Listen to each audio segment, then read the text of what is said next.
the bigger the fade, the more I weaken my grip. So the best way to hit a draw is... Hey everyone, welcome back to another video. It's my first range session outside this year, so I figured I'd take you guys with me and show you guys how I make the most of my time when I practice. I'll give you guys some tips along the way as well for how to improve. So usually when I start, I just throw an alignment stick down. I have a 54 degree in my hand, and I just try to make some swings with good contact to warm up.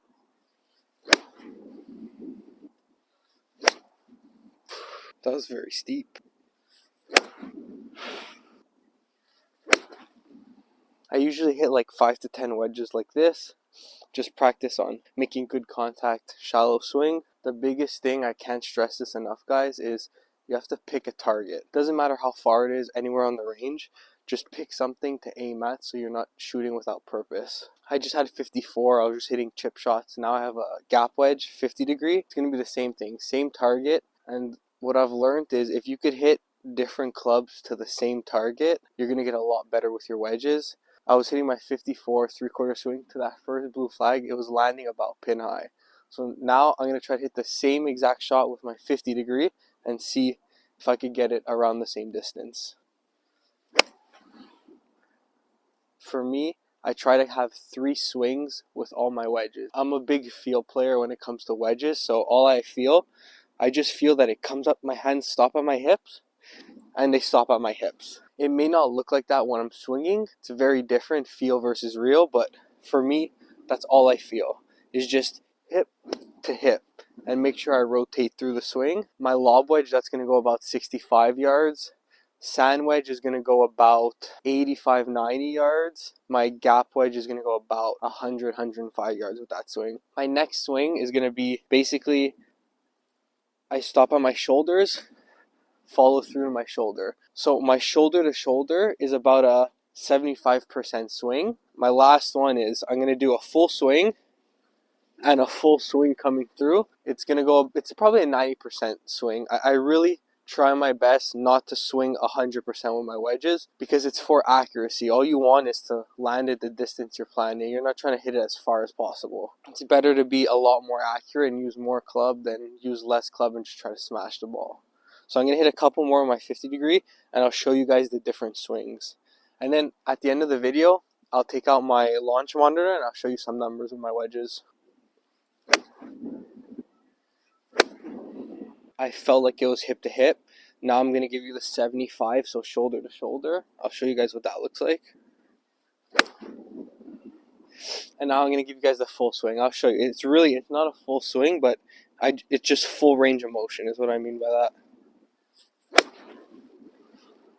And that's basically all my wedges. I do the exact same thing with all my wedges. Put the ball in the middle of my stance and just focus on shallow swing and good contact. Iron, what I really focus on is alignment. That's really all. You need a couple alignment sticks if you want to also use it for your swing. But for me, I want to make sure I'm aiming the right way and that my ball position is the right spot for each club. And so I'm aiming at the same flag. It may fly a bit over the flag because I'm hitting pitching wedge now. Usually when I'm on the range, I usually hit pitching wedge, 7 iron and 5 iron, wedge, mid iron and long iron. You guys could change whatever you want to do. For me, that's what I find works best because I don't want to hit 100 balls with each club. I really don't. It's 5 to 10 balls with each club because then my swing is going to get lazy if I hit too many balls. I'm going through a swing change now, so I really have to feel like I'm creating more width in my backswing, but unless you have a swing thought or something you specifically want to work on, for me it's just pick a target, hit a couple shots, and also the big thing, work the ball both ways on the range. This is the best place to practice. So if you're scared of hitting a draw or a fade on a course, go to the range, hit 10 balls trying to draw it, see what the ball does, get used to that swing. So that's my biggest thing. I'll hit like 5 straight. I'll try to draw a couple, fade a couple, hit some lower, hit some higher, and I'll show you guys that now. Pitching wedge, basically I'm just trying to make full swings with good contact to start off.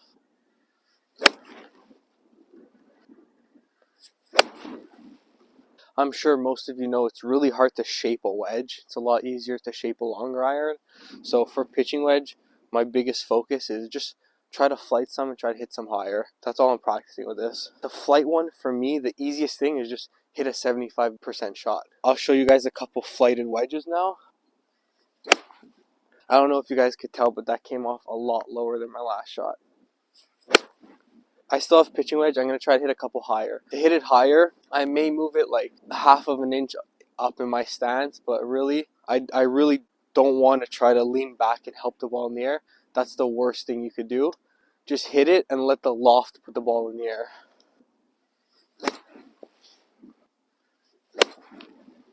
Now I have my 7-iron.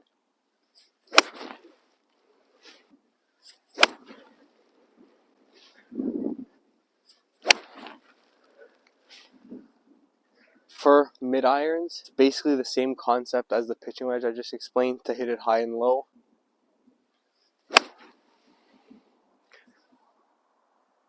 So that was flighted very low.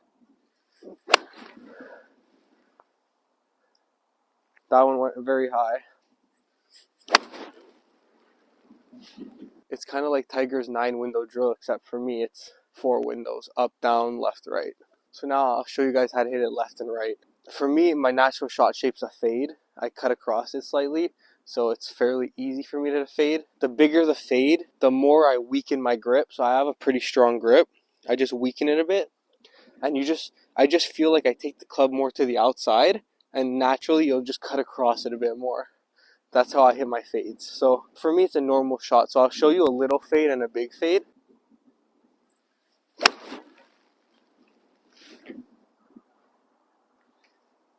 Also, if you guys didn't know, into the wind affects it more than downwind does. Anyways, now I'll hit a big fade for you.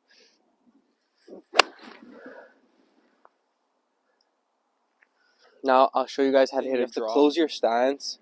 I close the face a touch, strengthen my grip, and the biggest thing that helped me was you have to feel as though your hands, like if this is my normal swing, your hands have to be a little bit further back because it's going to make you come from the inside.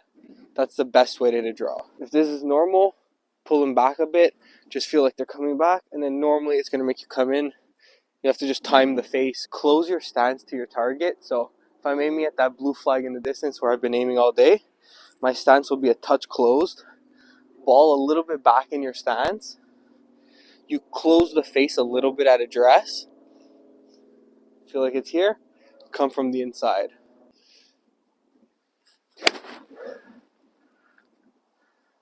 And it draws slightly. It may not look like my hands are very far back, but again, feel versus real for me. Feel like they're further back, come from the inside. I have 5-iron and 4-iron here. So right now I have some 5-irons.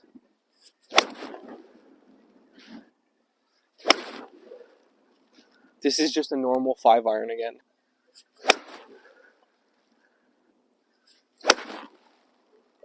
Now moving on to 4-iron. This one, I'll hit a couple off a tee, couple off the grass, just to see the difference. For me, 8-iron down is in the middle of my stance. Everything else is like half a ball forward. So your 4-iron is the most forward iron you have. So now I'm going to hit 4-iron off the tee. The ball's going to launch higher off a tee. If you want some drills to work on your irons, the best ones I have are, you could put 2 golf balls, like a putting gate, but with irons. So you make a sort of like a gate for your irons. And for me, it just helps me stop coming, either if you're coming too inside or too over the top, you're going to hit one of the other balls. So you just line up normally. See, so that one came too over top, hit the ball on the inside. Again, all this is working on is contact, just hitting good shots. So you could make it as skinny or as wide as you want. If you're starting off, I recommend make the gate a little bit wider, like this, and just hit normal shots. The better you get, the smaller you make the gate.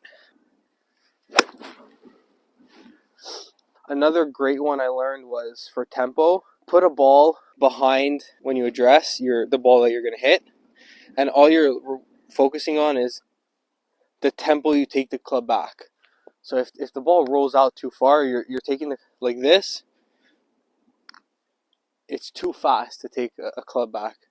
you just want it to roll out like a couple feet behind you. Once you get used to having that ball like roll back a couple times, then you're gonna line up normal and you're gonna hit the shot like normal.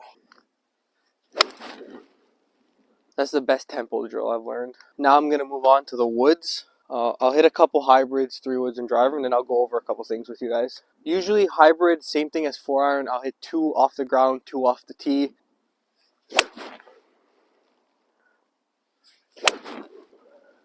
4 wood, I hit a couple off of a tee, a couple off of the ground.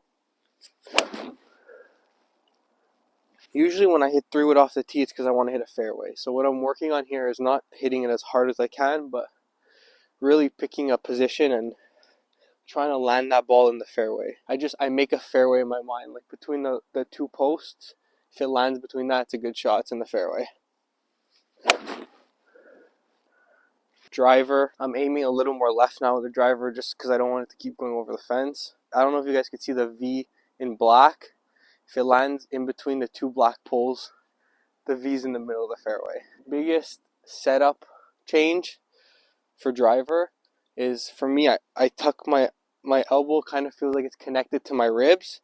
Then you grip the club, so you're automatically already, you have your spine tilt, which is going to help the ball get up in the air. Okay, it's the biggest thing, because you don't want to hit down on a driver. You never want to hit down on a driver.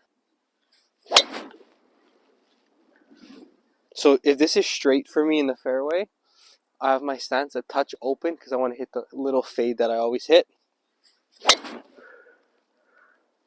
And that's a perfect golf ball. And you don't want to lose balance like that. That's when you're swinging too hard. You want to stay as stable as possible.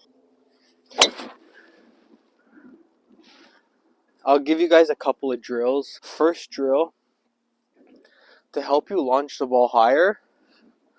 If you're hitting too down on the ball and you want to hit up on it, throw a head cover just in front like this.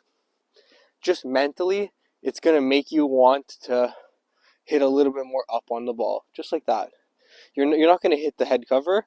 It's just your brain's going to automatically want to hit more up. Another great drill, if you're launching the ball too low, is, so just tee a ball up like you normally would. Take another tee and just put it right behind the ball, like, let's say a knuckle away from the tee. Put it all the way in the ground so you can't really see it.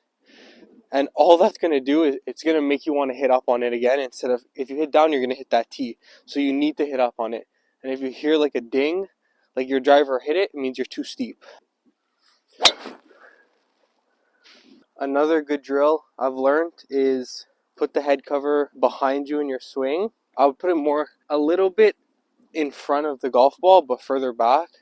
When you line up, you want to take it inside the club, inside the head cover, because if you go too out, you're obviously going to come over the top. So keep it inside and then come back on the inside when you're coming through. It's another good one if you want to work on swing path. Another great drill works with all your clubs is keeping your head cover under your armpit. With every swing, every single club, it has to stay tucked until after you make contact. That's the only way your whole body's going to work together and you stop using arms in your swing.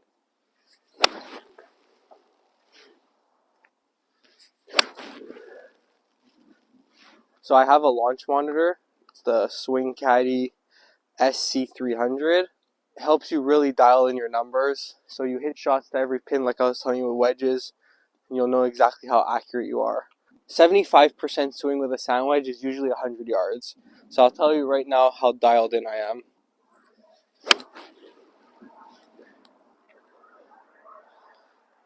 So that was 101. 101.9, so it's pretty accurate. 50 degree, full swing is usually like 125, 130, around there. So I'll hit one full swing right now. So that was hit perfect. 124. I'll hit a driver now. Usually on the course, if I could get a 270 carry, I'm very, very happy. I focus on like ball speed, smash factor, stuff like that. 266 carry, 1.5 smash, almost 110 swing speed.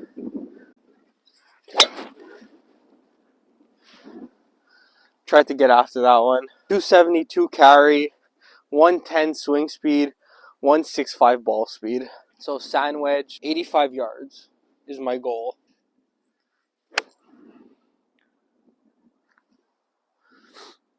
85 on the number. For the short game, I brought you guys to my backyard. This is where I spend the majority of my time practicing short game. I have like a 50-foot putting green that I built in the backyard. So I'll walk you through a couple drills I do for chipping, and then I'll go through putting with you. Honestly, the most important part about practice is short game. So if you only have an hour, I'd spend 30 minutes here, 30 minutes hitting balls. A great drill to practice chipping is if you put like an alignment stick or a club or a towel, anything down, different distances, and all you want to do is practice just landing it right over. And this helps you chip because when you're on the course, you want to pick spots that you want to land your ball. So if you practice where you want to land your ball, you're going to know when you're on the course how hard to hit every chip. Big thing with chipping is you want to keep your weight on your front foot. So what I like to do when I'm chipping is keep my left foot on its side, and it forces me to keep all my weight on my front foot. So I'll hit a couple chips for you guys now, just so you see my technique. I'll go to the first hole right there. So what I was talking about before is especially practicing helps me put all my weight forward, and it'll help you not blade the ball when you're chipping, because a lot of amateurs they want to help the ball in the air. The club bottoms out too early, bounces off the ground, and you just use the leading edge.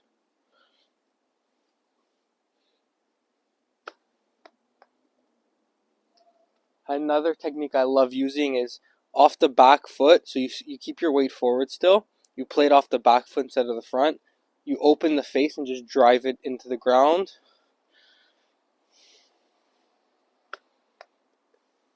It'll come out with a little bit less spin, and it'll be more predictable of a chip. This is my favorite chip to do on the course, especially if I'm under pressure. I'll hit a couple chips now to the middle one and then the far hole. Use some distance control shots.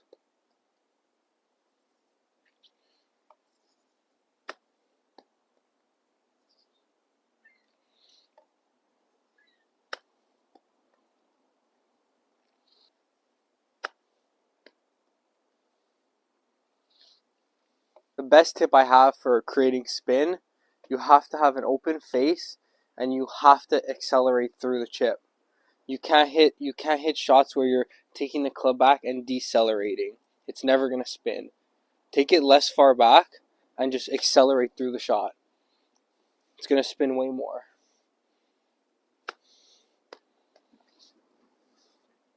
So for flop shots, you want to open your stance, play it way off the front foot, all your like 80%, 85% of your weight on your right leg.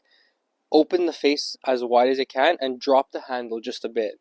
It'll help you get under it easier, just like you're supposed to do in a bunker. And you could hit like crazy flops.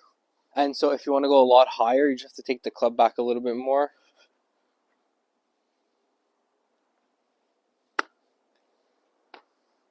So moving on to putting, there's a lot of training aids you guys could buy that'll help you putt. I'll show you a few of my favorite ones after.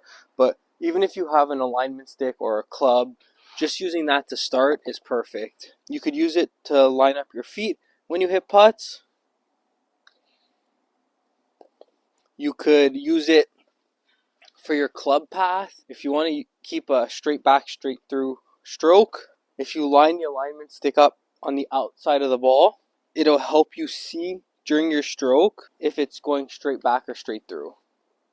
You could create a gate if you have two alignment sticks, and then you'll get rid of the arc in your stroke a little bit. So the first product I have that helps me putt is the mirror. all you really do is put it down. It helps you make sure that your shoulders are stacked over your hips and your eyes are directly over the ball. Setup is where you're going to fix a lot of your problems in putting. If you don't have a mirror, you can't buy one. Simple fix. Line up, get comfortable, drop a ball from your eyes. If it hits the ball on the floor, it means you're directly over the ball. If it lands on the inside, it means you're too far back. And if it lands past the ball, it means you're too over the ball. You could get this at any hardware store. It's a chalk rope. What I love doing with this is basically the point of a chalk rope is that you put it on the ground, and when you lift it up, there's going to be a chalk line. You line up on that line and you just hit. Perfect practice. You could buy it on Amazon. What it is different size gates. What's cool about it is if you're on a real green, you could just stick it right in the green. If you're on synthetic or you're at home or something, it comes with these little blocks to use as stands. You find the putt that you want to hit. Start line is very important on putts. You line up. See, I hit the gate, which means I pulled the putt. It didn't start where I wanted it to. Goes right through. You know you're hitting your putts on line. I'll hit a couple putts for you now.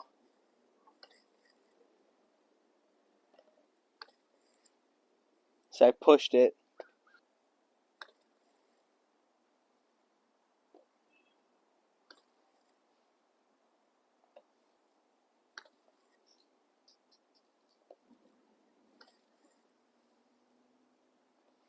The biggest thing I've learned from putting is, yes, start line is very important, but if you can't match the speed with the read that you see, the ball's never going to go in the hole. So speed is crucial.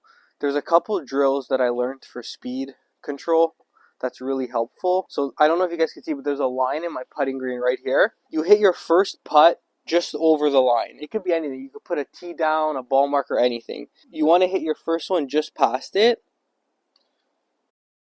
You keep hitting balls just past the one that you just hit, and you see how many you could fit before you leave it short.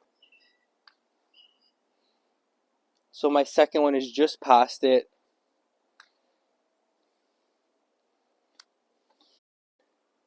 See, like I hammered that one. I probably could have fit a ball here.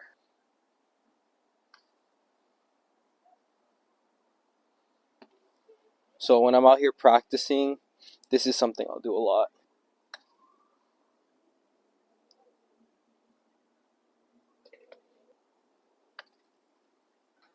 I pulled it. I'm going to miss it low.